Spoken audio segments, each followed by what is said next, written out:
Doctor Manmohan Singh, एक साधारण व्यक्ति, असाधारण कहानी। 1947 का साल था। भारत ने स्वतंत्रता का उत्सव मनाया, लेकिन इसके साथ विभाजन की पीड़ा भी आई। हजारों परिवारों की तरह एक परिवार भी अपना सब कुछ छोड़कर भारत की ओर भाग रहा था। इस परिवार में एक दुबला पतला शांत स्वभाव का लड़का भी था। उसे कोई नहीं जानता था, न ही उसके नाम से कोई परिचित था। लेकिन किसे पता था कि यही लड़का, जो उस समय गुमनाम था, एक दिन देश की सबसे बड़ी आर्थिक क्रांति का नायक बनेगा। गुप्त प्रतिभा उस लड़के का नाम था मनमोहन सिंह। गहगांव, अब पाकिस्तान में से अमृतसर आए इस लड़के का एक ही सपना था, पढ़ाई। लेकिन उसके शांत व्यक्तित्व के पीछे एक गहरा रहस्य छिपा था, दुनिया को बदलने की भूख। उसने अपनी पढ़ाई में हमेशा अव्वल दर्जा पाया। पंजाब विश्वविद्यालय से लेकर कैम्ब्रिज और फिर ऑक्सफोर्ड तक उसने अपनी बुद्धिमत्ता का 10:08 रात के समय 10 जनवरी 2025। मनमोहन सिंह, एक साधारण व्यक्ति, असाधारण कहानी। 1947 का साल था। भारत ने स्वतंत्रता का उत्सव मनाया, लेकिन इसके साथ विभाजन की पीड़ा भी आई। हजारों परिवारों की तरह एक परिवार भी अपना सब कुछ छोड़कर भारत की ओर भाग रहा था। इस परिवार में एक दुबला पतला शांत स्वभाव का लड़का भी था। उसे कोई नहीं जानता था, न ही उसके नाम से कोई परिचित था। लेकिन किसे पता था कि यही लड़का, जो उस समय गुमनाम था, एक दिन देश की सबसे बड़ी आर्थिक क्रांति का नायक बनेगा। गुप्त प्रतिभा उस लड़के का नाम था मनमोहन सिंह। गहगांव, अब पाकिस्तान में से अमृतसर आए इस लड़के का एक ही सपना था, पढ़ाई।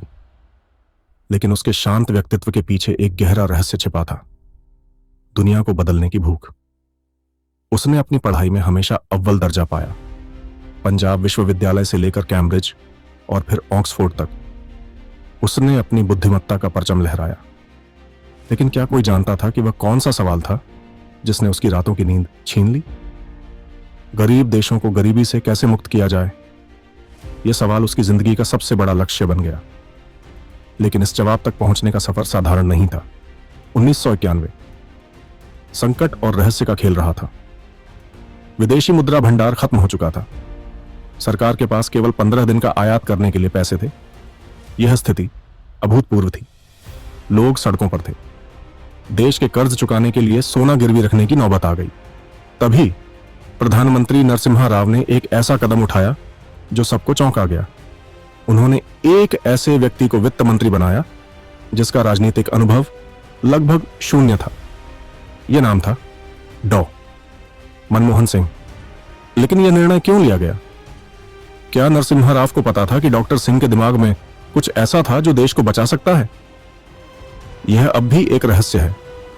खेल शुरू होता है। डॉक्टर सिंह ने संसद में अपना पहला बजट भाषण दिया, लेकिन यह कोई साधारण भाषण नहीं था। यह एक योजना थी जो भारत को हमेशा के लिए बदलने वाली थी। उन्होंने विदेशी निवेश के लिए दरवाजे खोल दिए, लाइसेंस राज की जंजीरों को तोड़ा, भारतीय उद्योगों को स्वतंत्रता दी। यह सुधार इतिहास का सबसे बड़ा दांव था।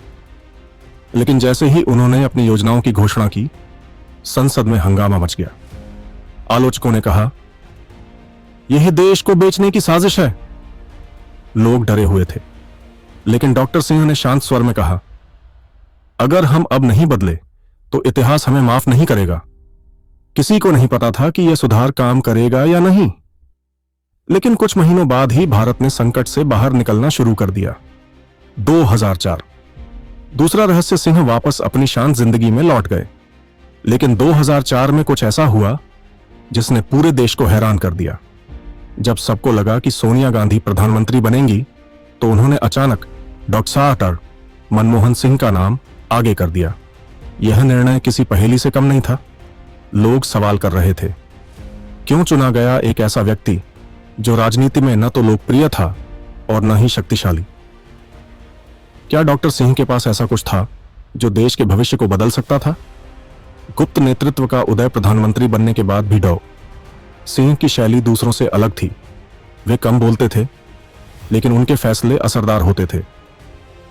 2008 का न्यूक्लियर डील, अमेरिका के साथ इस समझौते ने भारत को वैश्विक ताकत बनने की राह पर डाल दिया। मनरेगा, इस योजना ने ग्रामीण भारत में रोजगार की क्रांति ला दी, लेकिन उनके कार्यकाल के दौरान भी एक रहस्य बना रहा। क्या वे सिर्फ एक नाम मात्र के प्रधानमंत्री थे, या पर्दे के पीछे वे ही असली खेल कर रहे थे? रहस्य का खुलासा डॉक्टर मनमोहन सिंह का जीवन, उनके शांत स्वभाव और प्रभावशाली फैसलों का संगम था। उनका सफर विभाजन की कठिनाइयों से शुरू हुआ और उन्हें भारतीय इतिहास का नायक बना दिया। उनके शांत चेहरे के पीछे एक ऐसा मस्तिष्क था जिसने न केवल भारत को आर्थिक संकट से उबारा, बल्कि देश को वैश्विक मंच पर खड़ा किया। उनकी कहानी एक बात सिखाती है, सच्चे नायक अक्सर सबसे कम बोले जाते हैं, लेकिन उनका काम सदियों तक गूंजता है।